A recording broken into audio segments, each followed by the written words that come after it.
Jadi di sini mau bicara bahwa pengetahuan-pengetahuan itu akan menjadi sesuatu yang tidak akan keraguan kalau kamu terus alert.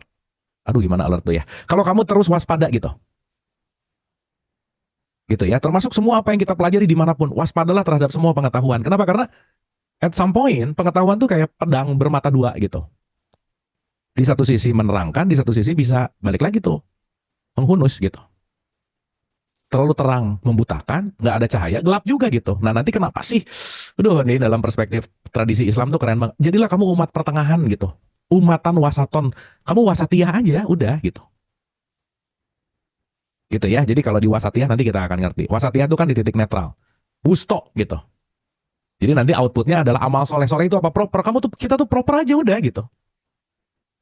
Gitu ya. Dan orang yang proper itu tahu kondisi dan dia akan melakukan yang terbaik pada kondisi itu. Best of the best action dalam respon apapun gitu. Anyway. Nah, di sini ada kalimat gini teman-teman. Ya.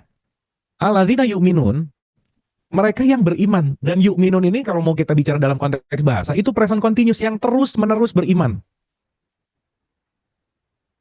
Ya, terus-menerus beriman gitu.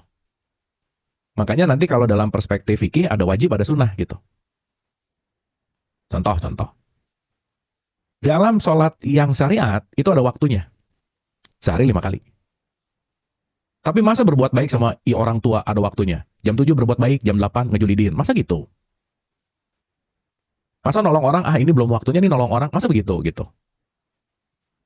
Sip ya. Dan ini nanti kita penting banget nih. Supaya nanti kita tidak terjebak kepada ritual-ritual yang hanya berdasarkan based on timing gitu. Masa Ramadan cuma sebulan dalam 1 tahun? Masa Idul Fitrinya cuma sekali dalam 1 tahun gitu? Gitu ya. Nah, ya nggak apa-apa sih, dalam perspektif apapun ya semuanya pasti datang dari perspektif yang paling kulit kan. Anyway, nah dalam concern ini saya mau menggarisbawahi begini teman-teman ibu bapak. Allazina yu'minuna bil goib, mereka yang beriman kepada yang goib. Terus tiba-tiba yang mendirikan sholat, ingat ya, ini kalimatnya mendirikan sholat bukan yang sholat. Di Al-Ma'un itu yang celaka adalah orang yang menjalankan sholat tapi nggak ngerti isinya gitu. Gitu ya. Jadi artinya gini, ada sholat dan ada mendirikan sholat, itu dua hal yang berbeda ya. Orang sholat belum tentu mendirikan sholat. Perintahnya tuh mendirikan sholat, bukan sholatnya. Fawailu lil musholin, celakalah orang yang sholat. Bukan celakalah orang yang mendirikan sholat. Jadi yang celaka adalah sholat, tapi tidak mendirikan sholat. Paham ya? Ini dua hal yang berbeda nih. Dan statement awal langsung di Al-Baqarah itu bukan disuruh sholatnya, tetapi mendirikan sholat dan menafkahkan sebagian rezeki yang kami anugerahkan kepada mereka. Jadi kuncinya ada 3 nih sebenarnya. Terus habis gitu ya, ini menarik banget sih. Dan mereka yang beriman kepada kitab Al-Quran yang telah diturunkan kepadamu dan kitab-kitab yang telah diturunkan sebelummu. Ayo.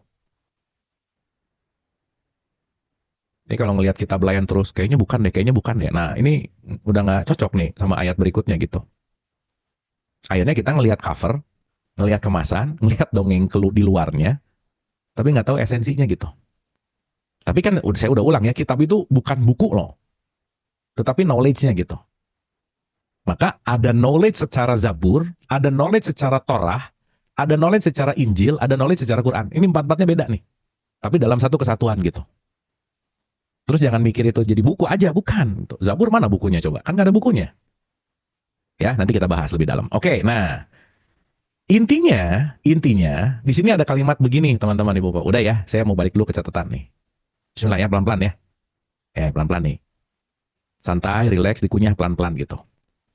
Ya, supaya bisa ngunyah, lepasin dulu yang lama-lama gitu. Gitu ya, soalnya kalau kita nggak ngosongin, tabrakan terus nanti berantem terus di dalam gitu. Ya pun sekali lagi saya ulang-ulang, pertama saya tidak bertujuan meyakinkan sesuatu, yang kedua nggak ngajak juga mau diikutin, yang ketiga waspada gitu.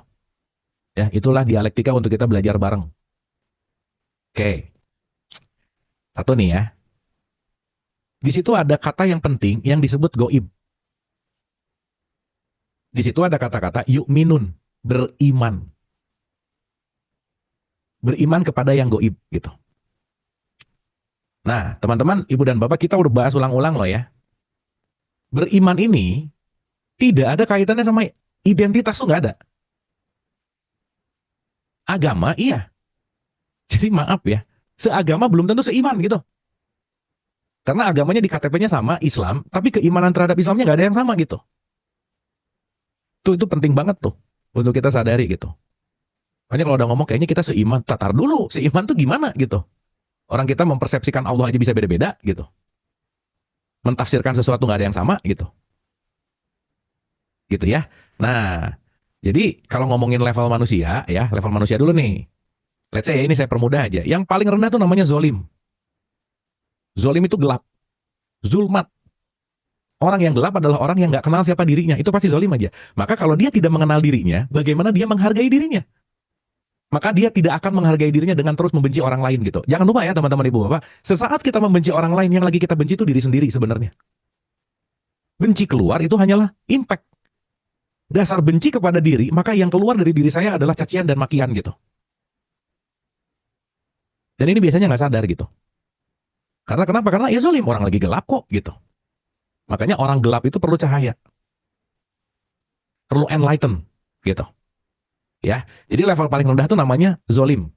Makanya ya teman-teman ibu bapak, maaf nih, besok di bulan Ramadan yang disuruh puasa orang beriman loh, bukan orang zolim. Kan kalimatnya ya ayyuhalladzina amanu, hai orang-orang yang beriman. Baru kamu siam gitu. Nah, jadi penting banget untuk ngecek bahwa tar. Wilayah zolim ada di mana, wilayah iman ada di mana, dan jangan lupa, iman ini titik antara menjadi manusia. Concernnya apa? Yang paling tinggi dalam derajat perspektif ini, kuncinya adalah inna akramakum indallahi atqakum. Kuncinya di takwa gitu. Pertanyaan teman-teman ibu bapak, maaf ya, maaf nih, maaf ya, ini coba direnungkan. Mau zolim kek, mau iman kek, mau takwa, kira-kira ini ada kaitan sama agamamu apa nggak kira-kira? Enggak lah. Karena agama itu urusannya di aku empat nanti gitu, di identitas gitu. Jadi ya sorry nih, ketika ngelihat seagama, oh ini pasti beriman. Belum tentu loh. Makanya nggak ada kalimat yang paling mulia di hadapanku adalah orang yang agamanya Islam. Nggak ada. Makanya yang saya pelajari kemarin ya dari oleh-oleh umroh, Nabi Muhammad itu nggak mendesain agama baru loh. Tidak berusaha bikin agama baru loh.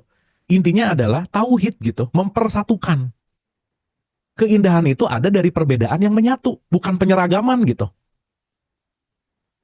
Nah sekarang kalau beda dikit marah, nah terus gimana dong gitu? Nggak sama kebanyakan marah gitu, gimana?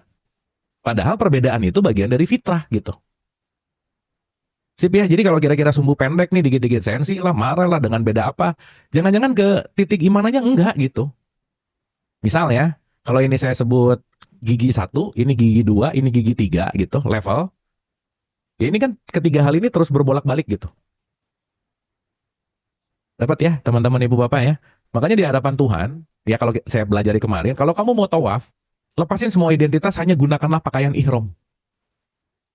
Lepasin semua identitas, karena di hadapanku identitas nggak laku gitu. Nggak penting gitu dalam tanda petik gitu. Identitas itu adalah bagaimana kita berperan di semesta ini, di bumi gitu. Ya perlu identitas, perlu. Kalau nggak ada identitas kan kita susah menempatkan porsi nanti gitu. Tetapi identitas kan bukan dirimu, identitas adalah peranmu. Yang penting untuk kita lakukan dengan pemahaman gitu intinya. Sip ya, kan nanti endingnya kita ngerti bahwa alah kita semua cuma berperan aja kok gitu. Cuman karena nggak ngerti lagi berperan, baper gitu. Lagi berperan kayak beneran banget gitu. Misal, ya. Oke, saya lanjut ya teman-teman ibu bapak ya. Nah, tar. Teman-teman ibu bapak suara saya masih jelas nggak? Jelas ya, tar ya. Ini kenapa ya ada, bentar. Kayak hujan jadi agak up and down. Jelas ya, oke sip. Kalau mulai rebek-rebek kayak robot suaranya nggak jelas, kasih tahu ya. Saya memantau kok. Nah, kasih tahu dada-dada juga boleh. Oke sip, lanjut ya. Oke. Oh ini tuh lagi update. Ya udah, lanjut aja deh. Sip. Nah, sekarang gini ya. Saya mau loncat dulu sebelum nanti kita bahas beriman, goib. Nanti kan kita ngerti mendirikan sholat ya. Ini lagi nggak ngomongin sholat nih. Mendirikan sholat, baru menafkahkan gitu. Saya ulang ya, beda antara orang yang rajin sholat dan rajin mendirikan sholat itu beda. Ya, kalau masih sibuk dengan yang hanya 5 waktu, itu sholat. Tapi mendirikan sholat tidak hanya di 5 waktu gitu. Ya nanti kita ngerti. Oke. Jadi pokoknya teman-teman hal yang paling penting yang kita penting punya skill dalam hidup adalah sadar bahwa sebanyak-banyak yang kita tahu, lebih banyak yang kita nggak tahu itu dulu aja. Sehingga kita nggak mengejudge sesuatu yang belum kita tahu, belum kita paham, terus kita salahin gitu. Ya intinya adalah jangan cepat mengambil kesimpulan aja. Dah, itu dulu. Ya hidup nggak ada kesimpulan sih dalam hidup ya sebenarnya. Anyway, nah saya mau bikin, bukan mau bikin deh, saya mau pinjem bagan nih teman-teman ibu bapak. Ya, coba perhatikan ini baik-baik. Dari mana datangnya self belief? Ini rangkaiannya ada step 1, 2, 3, 4, 5, 6, 7, 8, 9. Ada 9 step dengan berbagai nih panjang gitu ya. Ini saya rasa nggak bisa selesai satu pertemuan, kita pelan-pelan ya. Sampai kita punya yang namanya belief gitu. Yang lucu ya. Saya yakin dengan keyakinan saya, tapi saya rese sama keyakinan orang. Nah itu nggak asik aja gitu. Kamu yang yakin tapi maksain keyakinan ke orang lain gitu. Seakan-akan keyakinan saya harus sama dia gitu. Dan apalagi kalau itu udah menjadi sebuah konsensus belief gitu. Ya kolektif gitu. Ya jangan lupa ya kembali ya teman-teman ibu bapak, sorry itu saya ya. Hubungan sama Tuhan tuh private banget kan sebenarnya kan. Makanya kenapa Quran nggak pernah ngomong berlomba-lomba lah dalam kebenaran, nggak ada. Karena benar atau salah urusan private. Yang penting kamu mau benar mau salah, menurut kamu benar menurut kamu salah, keluarnya itu adalah menu-menu keindahan dan kebaikan. Makanya berlomba-lombalah dalam kebaikan, bukan kebenaran. Benar salah urusan kamu deh gitu. Tapi keluar dari benar salah di dalam diri kamu, keluarnya kebaikan aja gitu. Ya, yang sering saya kasih ke analogi gini teman-teman. Kalau kita datang ke restoran, kan nggak harus masuk ke dapur terus nanya, Mas Koki, ini apa namanya garamnya merek apa ya, apa kecapnya merek apa ya? Itu urusan dapur lah gitu. Mau kecapnya, yang penting keluar dari kitchen, makanannya enak dan menyehatkan, gitu. Dan semua racikan-racikan itu kita pelajari gitu. Makanya sorry to say, nggak usah terlalu ribut ngedepanin kebenaran yang kita yakini gitu. Ya, semoga dapat nih.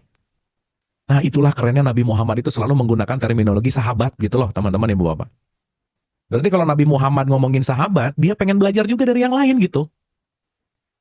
Ya, anyway. Wah, seru lah. Kemarin saya dapat pemahaman ikro yang dalam banget gitu di perjalanan terakhir ini ya. Kita pelan-pelan. Satu, satu nih. Sebelum ke langkah 9, ada 8 step sebelumnya untuk kita sadar bahwa why we believe something gitu. Kenapa sih kita meyakini sesuatu gitu?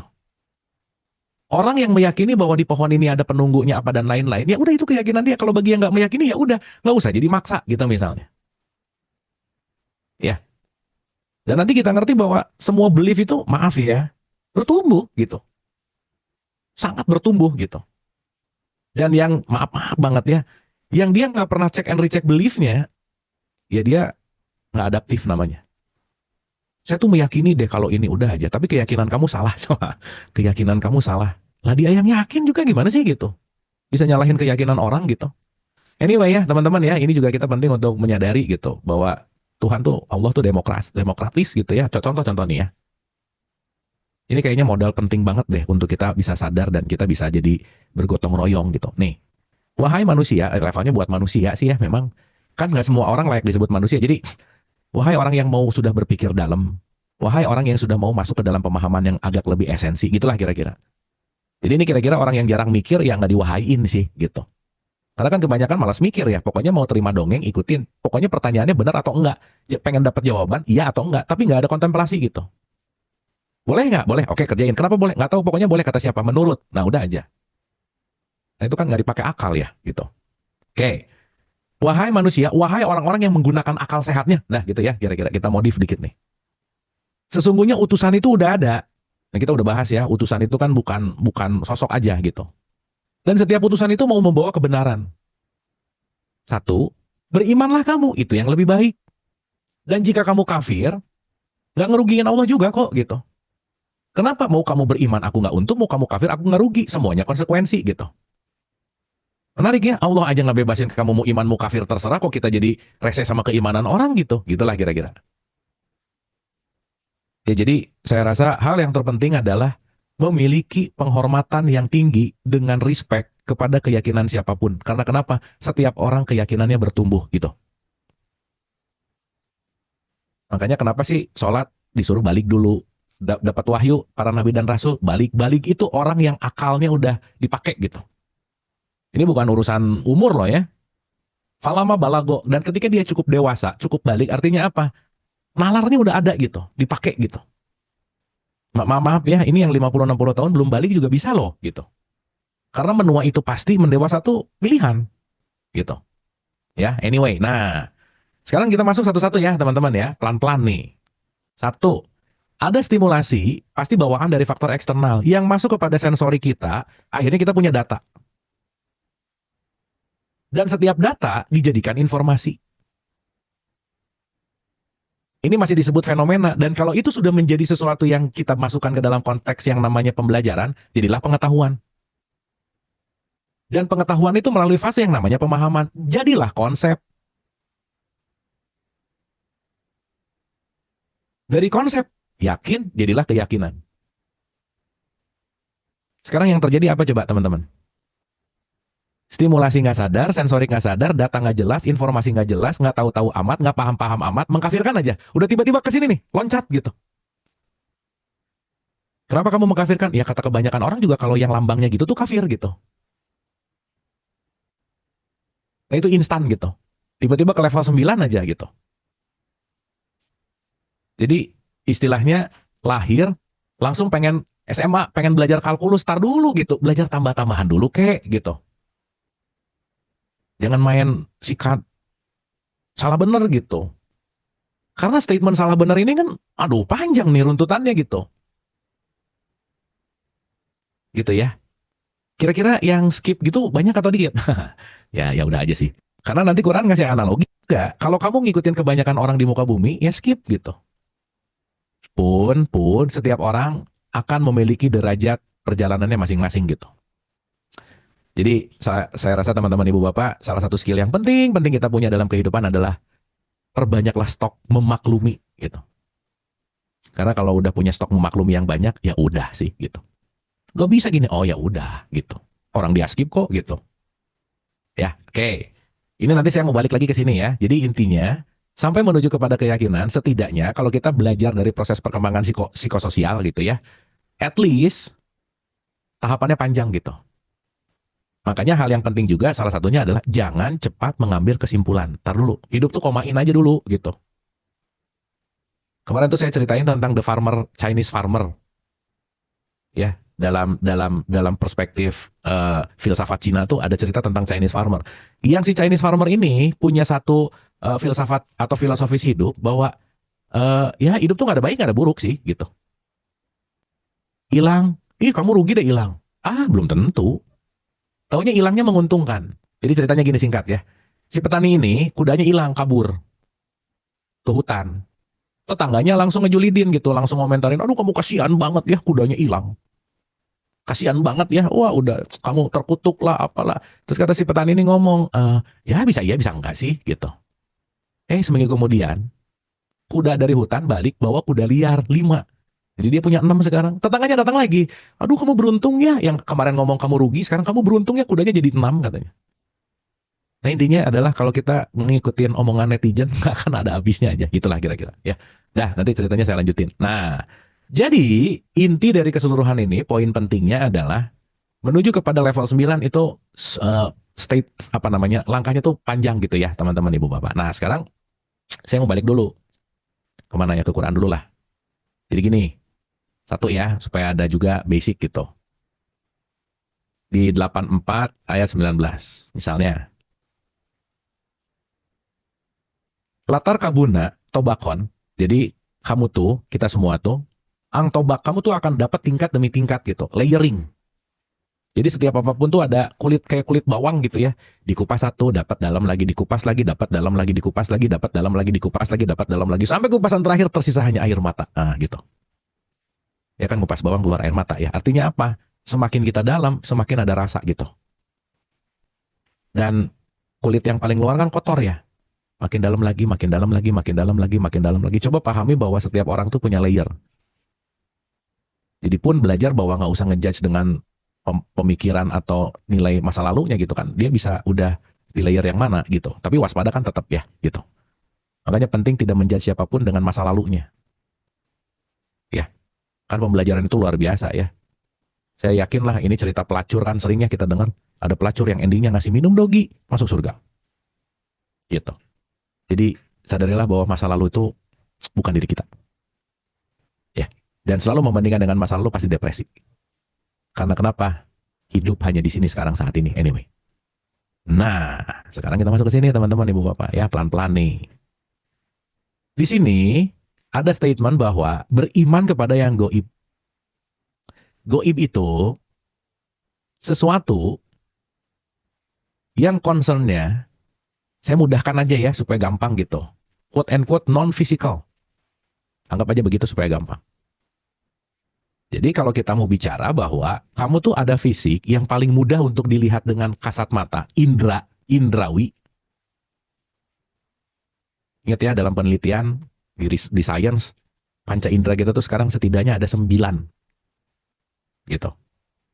Jadi kalau sekarang ada orang yang ngomong, aku punya indera ke-6, udah 9, sekarang 6 tuh masih kuno gitu. Ya, gitu. Nah, di sini ada concern yang namanya indrawi nih. Kalau kita bicara dalam konteks indrawi, indrawi itu nanti adalah jembatan dari external world menuju kepada internal world kita gitu.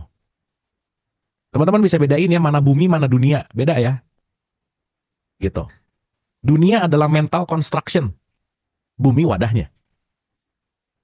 Satu rumah ada 4 orang, buminya sama rumah, tapi ada 4 dunia yang berbeda gitu. Jadi dunia dan akhirat ini bukan tempat loh ya. Bukan dunia sekarang, akhirat nanti. Bukan. Ya ada di situ, masih ada di situ, nggak apa-apa juga sih gitu. Tapi concern tidak terletak pada geografisnya gitu. Ya jangan punya perspektif, nggak apa-apa deh di dunia sengsara, yang penting nanti di akhirat lah. Nggak gitu. Karena dunia dan akhirat itu datang bareng. Hidup dan mati itu bareng. Ya. Oke, nanti pelan-pelan kita ngerti ke situ. Oke, nah. Berarti beriman kepada sesuatu yang gaib. Nah, mulai itu wal awal wal akhir. Nah, saya petain lagi ya, teman-teman ibu bapak ya. Karena nanti kalau kamu bersaksi, kalau kita bersaksi tidak ada ilah selain Allah, ya gimana mau bersaksi orang nggak ngerti. Makanya keren deh. Iqra bismi rabbikal ladzi khalaq, bacalah dengan nama Tuhanmu. Itu top banget. Karena selama ini mungkin kita membaca bukan dengan nama Tuhan, bukan dengan aku satu atau aku dua, tapi membacanya dengan ego kita, dengan konsep yang udah melekat kepada kita. Akhirnya apa? Kita punya judgement benar atau salah. Makanya nanti secara filsafat itu ada 2. Ada ontologis, ada epistemologis. Ada seapa adanya dan ada seharusnya bagaimana. Nah kita tuh, nggak kita sih. Ketika kebanyakan seharusnya gimana, pasti chaos aja hidupnya gitu. Jadi kalau orang hidupnya masih banyak harus, nah kamu tuh harusnya ya di usia 24 udah nikah. Teman-teman mama semua anaknya di usia 23 udah nikah. Nah harus pusing pasti anaknya gitu. Karena menggunakan keharusan-keharusan yang menjadi mental construction. Misalnya gitu. Ya, makanya kalau wajibnya pakai harus pasti kepaksa. Gitu. Makanya Allah nggak pernah ngeharusin ya. Terserah kamu gitu. Kenapa? Karena hidup tuh urusannya konsekuensi, selesai. Pun dipaksa-paksa dikit juga ya ada-ada aja sih, nggak apa ya. Gitu. Ya kan jadi membentuk muscle memory gitu misalnya, nggak apa-apa sih. Tapi jangan kelamaan gitu. Anyway, nah satu nih. Kalau kita bicara dalam konteks, ikan terlalu sering berenang, dia lupa dia ada di air gitu. Teman-teman ibu bapak sekarang banyak yang nggak nyadar lagi pakai baju kok. Karena nempel dari tadi pagi habis mandi gitu. Dan udah nggak dipikirin lagi ini baju. Setiap saat mata kita itu ngelihat hidung kita. Tapi nggak kelihatan tuh gitu. Karena emang fokusnya nggak ada gitu. Tapi kalau mulai, nah ini mulai nih begitu ngomong setiap saat fokus ke hidung, baru mulai ngerasain, oh iya ya hidung ada ya gitu. Baru ngeliat ke hidung, baru sadar hidungnya ada gitu kira-kira. Berarti point of view di sini adalah kita berbicara dalam konteks yang namanya kesadaran gitu. Dan nanti kalau kita kaitkan dengan energi, vibrasi, dan frekuensi, kemana kesadaranmu pergi, energi akan mengalir ke situ. Ya, jadi kita akan menanam sesuatu kepada apa yang sering kita fokuskan. Jadi kalau tiap hari fokusnya sama julid, ya julid yang tumbuh gitu. Kalau tiap hari fokusnya sama marah, ya jadi ahli marah gitu. Dan ketika udah berulang-ulang, kita tidak memilih lagi, tetapi itu sudah menjadi kebiasaan. Akhirnya apa? Bocor energi ke tempat yang sama, tapi hasilnya pengen beda. Nah, kata Einstein itu orang gila gitu. Orang yang gila adalah orang yang pengen hasilnya beda tapi ngerjainnya itu mulu gitu.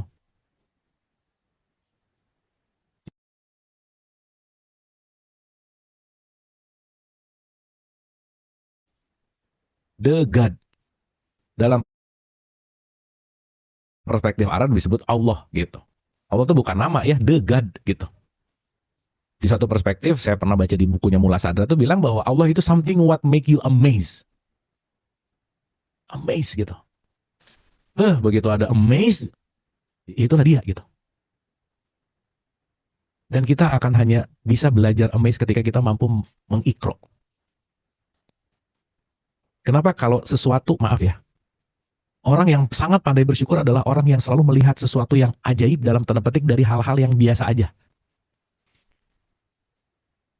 Karena tiap hari matahari ada, masuk lagi nanti keluar, terbit, tenggelam, biasa aja. Tapi nggak pernah ngelihat amaze-nya bagaimana matahari ada gitu misalnya. Bagaimana matahari bisa bisa terbit gitu. Anyway, bukan matahari terbit ya, buminya kan yang muter ya gitu. Matahari mah nggak ngapa-ngapain. Ya, yang banyak ngapa-ngapain tuh bumi gitu. Makanya kalau kita banyak ngapa-ngapain ya wajar karena kita di bumi ya. Masih jadi makhluk bumi gitu. Jadi sesaat kita melihat kebersyukuran yang dalam di hal-hal yang kita anggap biasa, itu menyembuhkan sih. Karena kita udah menganggap biasa ketika bernafas, ketika melihat, ketika mendengar, ketika meraba, ketika merasakan dengan lidah kita. Memang kokinya memang harus bagus sih, masaknya bagus. Tapi kalau lagi sakit, mau koki atau chef setara internasional, makanan nggak enak tuh gitu. Dan sesaat kita melepaskan kebersyukuran dari hal-hal yang menurut kita biasa aja, kita akan kecanduan untuk mendapatkan yang lebih besar lagi gitu. Kita tidur bisa bareng, belum tentu loh yang bareng tidur sama kita besoknya bangun lagi gitu. Tidur ber-100, bangun ber-5 bisa loh gitu misalnya. Jadi sibuk sama drama hidup tapi tidak menikmati hidup gitu. Jadi ada ambience of life which is aksesorinya, which is gayanya, gaya hidup. Tapi kita lupa bahwa kita tuh ya hidup itu sendiri gitu. Kita tuh bukan si gaya hidup itu gitu, karena ya balik lagi ya, nanti kita akan ngerti bahwa kita akan chaos membedakan mana hidup dan mana gaya hidup, mana kaya dan mana uang, mana bersyukur, mana tenang, mana bahagia. Oh udah deh, itu akan menjadi sebuah chaotic yang dalam hidup ini kita pelajari bersama terus gitu intinya. Anyway, satu, maaf ya saya kesini muternya agak jauh, tapi mudah-mudahan dapat something ya teman-teman ibu bapak ya. Maaf banget nih karena supaya kita ulang-ulang asah-asah lagi, ulang-ulang asah-asah lagi supaya makin tajam gitu. Nah, sumber ini maha meliputi. Jadi saya tuh suka nanya, kamu lagi belajar mendekat kepada Allah? Iya. Jadi Allah di jauh. Tapi Allah meliputi. Iya. Nah ini aja udah kontradiktif ya. Allah dekat apa jauh? Dekat banget. Lebih dekat dari urat leher. Tahu dari mana? Katanya. Nah udah, ujungnya kalau udah katanya informasi itu gitu. Belum ngalamin gitu. Jadi maaf ya. Gak ada yang bisa dekat sama Allah tuh gak ada. Kenapa? Lagi mana mau dekat orang dia meliputi ya. Betul nggak? Nah, ini kita sebut sebagai sumber namanya. Jadi ini kita sebut sebagai the true source gitu. Sang sumber. Nanti terserah ya mau pakai nama Brahman kek, Yahweh kek, Sang Hyang kek, terserah lah. Nah, ini kira-kira agak sensi gara-gara nama, beda nama, ngamuk gitu. Bukan, itu tuh chair. Bukan kursi. Nah, udah pusing kan. Ngeributin yang barangnya itu-itu juga, cuman beda ngomongin dengan kata-kata nama dalam perspektif bahasa yang beda gitu. Puyeng. Gitu ya. Nah, dalam perspektif Quran, itu ada kata-kata pemercikan. Makanya yang kedua di surat 32 ayat 9, aku tiupkan part of me, bagian dari diriku. Kalau bagian dari berarti mewarisi sifat dari sumbernya. Kita nggak perlu ngambil satu lautan untuk ngerasain asinnya air laut, satu tetes pun mewarisi sifatnya. Betul nggak? Jadi jangan remehkan tetesan air laut karena dia bagian dari lautan. Yang terpenting bukan tetesannya, tapi asinnya.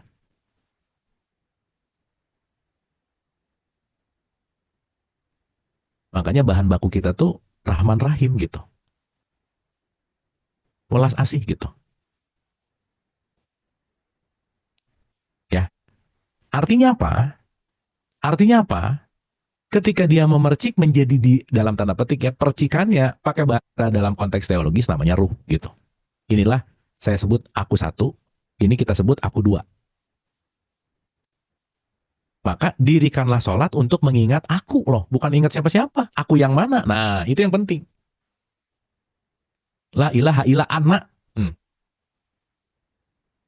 Ya, kalau di level-level uh, umum, masih la ilaha illallah gitu. Terus nanti pelan-pelan, oh kan keluar ya. Ya kan pasti kan kita masuk pada fase-fase yang kalau ngomong ya udah kita serahkan aja sama yang di atas gitu. Yang di atas mana sih gitu? Ya kan Allah ada bersemayam di arsy di langit ketujuh. Nah, di mana? Nunjuk ke atas. Itu apa? Langit. Bukan, itu mah awan. Nunjuk awan lagi gitu. Dianggap langit gitu. Pusing. Ngebedain langit sama awan, puyeng gitu. Misalnya. Ya tapi kan nggak apa-apa ya. Kan itu juga bagian dari. Ingat, itu semua adalah